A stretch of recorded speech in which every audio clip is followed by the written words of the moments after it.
أهلا بكم متابعي قناة ملوك البلابل. اليوم نتكلم على موسم تزاوج البلابل.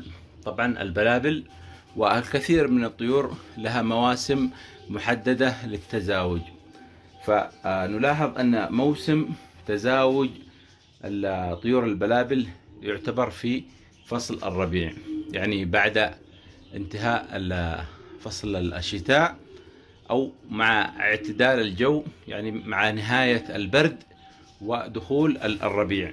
نلاحظ أن الطيور البلابل تبدأ تعشش وتبدأ تتزاوج وتبدأ تنتج.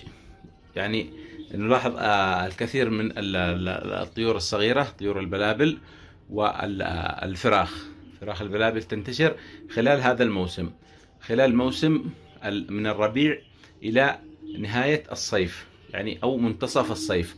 نلاحظ أن هذا الموسم هو يعتبر موسم تزاوج البلابل وتكاثر البلابل، كما ذكرنا لكم من بداية الربيع إلى منتصف الصيف. يعني عندما يكون الحر شديد في بعض المناطق الحارة، نلاحظ أن البلابل تتوقف عن التزاوج والإنتاج. وأيضا نلاحظ خلال فصل الشتاء، خلال فصل الشتاء البارد، نلاحظ أن البلابل تتوقف عن الإنتاج، وأيضا نلاحظ أن البلابل تختفي خلال فصل البرد الشديد، يعني دخول الشتاء. نلاحظ أن البلابل تختفي، يعني تكون متواجدة بقلة كثيرة.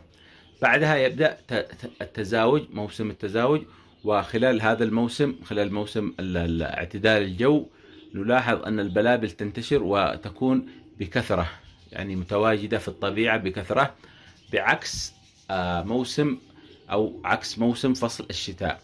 في خلال موسم فصل الشتاء نلاحظ أن البلابل تكون قليلة جدا بسبب البرد، تختفي، وبعض الطيور تموت، خاصة في الطبيعة وخاصة في المناطق الباردة الشديدة البرودة. تموت الكثير من البلابل بسبب البرودة، لأنها في الطبيعة، والبلابل من الطيور التي لا تتحمل البرد الشديد، خاصة الطيور البلابل البرية. نلاحظها أنها تتناسب مع الجو المعتدل أو الجو الحار، بعكس الجو البارد. فطبعا كما لاحظت أنا، خلال فصل الشتاء تكون البلابل قليلة جدا في البرية، بعكس طبعا البلابل المتواجدة في المحمية، لأن البلابل التي تكون في المحمية نوفر لها الجو المناسب. يعني خلال فصل الشتاء ممكن أن نوفر لها الجو الحار أو المعتدل، وخلال فصل الحر ممكن أن نعطيها تهوية، فيكون الجو مناسب لها، ويكون الجو معتدل ويناسبها جدا، بعكس البلابل التي تكون في الطبيعة، لأنها في الطبيعة لا تستطيع أن توفر، مثلا في البرد البلابل لا تستطيع أن توفر لنفسها الجو المعتدل، بعكس البلابل التي تكون في المحميات.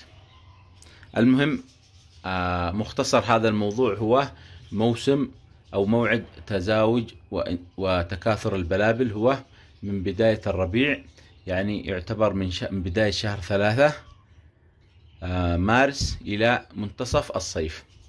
طبعا يختلف المناطق من منطقة أو مدينة لمدينة بحسب طبيعة الجو، لأن بعض المناطق تكون البرودة شديدة، يعني الجو يكون في الصيف معتدل، بعكس المناطق الحارة التي يكون في الصيف يكون الجو حار جدا.